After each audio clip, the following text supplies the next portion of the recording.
start it. Going back to them being young and you playing that game with a sheet over you, that makes me think like one memory that stands out to me is you playing pigs in a blanket.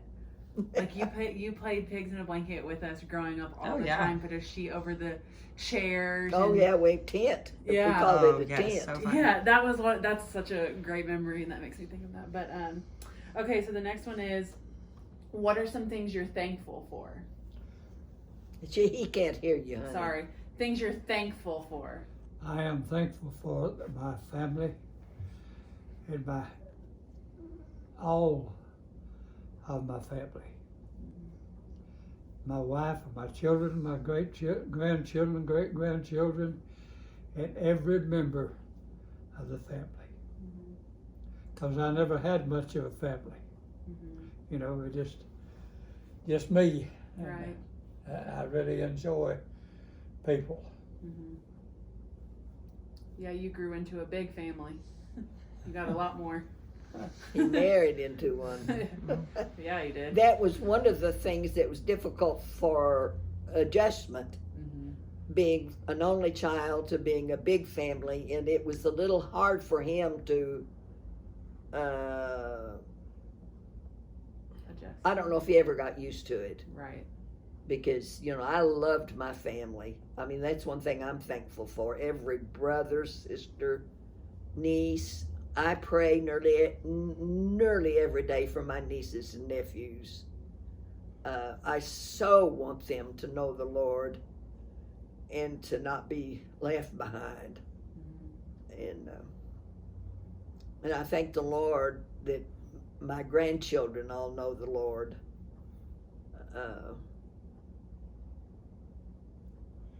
And I would say that that's what I'm really thankful for. And I'm thankful for our immediate family, for Delbert and the kids, and between he and I, we just have a great family. My mother's family always were good to me. They did things with me, you know. When I was a little kid, take me to the movie, things like that. And my uncles and my aunt, and they stopped by the house, see if I wanted anything, you know, everything. And I enjoyed them too. Yeah. When he had a grandma and a grandpa, and see, I didn't have one except my grandma that died. Yeah. And her husband, which was what we call Pappy, he was not a good, well, he wasn't mean to me, but I didn't know him. He was distant, you know, long-lived one. So I didn't have that. I had some good aunts and uncles, though, and used to spend the night with them, but I had my own family, a big family. And then, what are some things you love about being a grandparent? Oh, it's wonderful. Being a grandparent. Can you name them? Huh? It's more than you can name, isn't it? Yeah. I can begin to name them. Oh, it's just like when I was in the hospital and I had Gary, and although I was 19, I was young, but I was so thankful that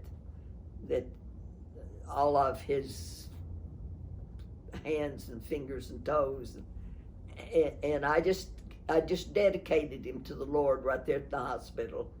And I did the same thing with Terry, and I remember the first thing, and I'm so thankful to have a little girl, and I remember checking her little toes and her fingers and making sure they were all there, and she was just like a doll, and her hair was so unusual.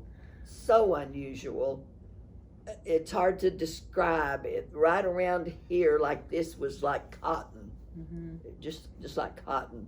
And then there's a band around here that was kind of a blondish or a reddish. And then right at the top, it was another light color. And it, to the point that I asked the doctor, I said, will her hair always be like that? He said, oh no. So I've seen them all different colors, but they change, you know. That's funny. And but she had a pretty little round face, and Gary was pretty, but he was so skinny because the doctor that was my doctor with him would not let me gain weight. I mean, you couldn't put weight on, and so it showed when he was born. He looked like a little old dried up man. And the doctor I had with Terry, which was in Indiana, and his was in Missouri, and with Terry, they never said a word about how much I gained, everything. And so she was just a little butterball. I was working on a house for a doctor. My doctor for Terry. And I asked him, I said, what kind of doctor are you? You know, he's delivered children, you know, all that, what they call them. That's where my wife's missed 3 or 4 days of periods. I think she's pregnant. I guess we'll just use you. So we did. He was good. You'll be good enough. He was good. Good. Okay, so the next one is, If you knew what kind of house it was, you could tell he was good, you know. yeah, It was big. that was a big one. He also did work for, what's it, Precision? How do you pronounce that? The football guy, Aaron, Yeah. what's his name? He was well known. He was a Notre Dame coach. Yeah, I wouldn't. Yeah. I'm not good with names. I forgot now. Clay would remember him. I forgot now. Aaron Precision or something. What? Aaron Precision. Yeah. Okay, and then last question. What's something you've learned in life or some advice you would want to give to us? So something you've learned that you want to pass on, or some advice that you would want to tell others. Go ahead. What? What have you learned in life that you would want to pass on to your children, your grandchildren? Well, be good to your children, you know, if you have children, and your brothers and sisters, your nieces, nephews, and all, and love them. That's the thing. Well, one thing I've learned big time, you cannot make it without taking God as your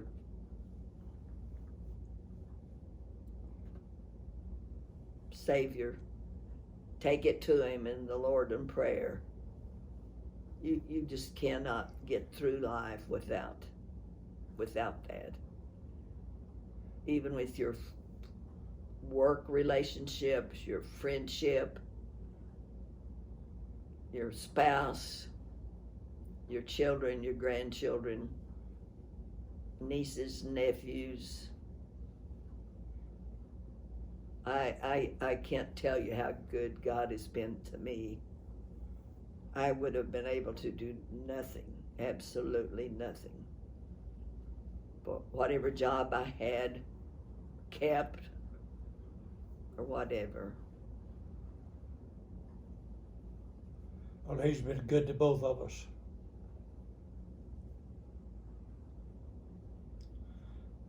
That's some good advice. Let me live with my, here I am, 85 years old, with my children and my grandchildren and my great-grandchildren and everybody else. That's wonderful.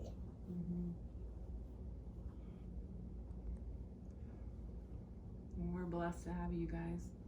Thanks for answering all the questions. I'm sorry if it was too much. You did wonderful. It wasn't too much. We could probably talk Forever. forever. We loved it. I hope that it will benefit at some point in your life. You guys are such youngsters, and we don't know what's ahead of us. But you just got to hold on to the Lord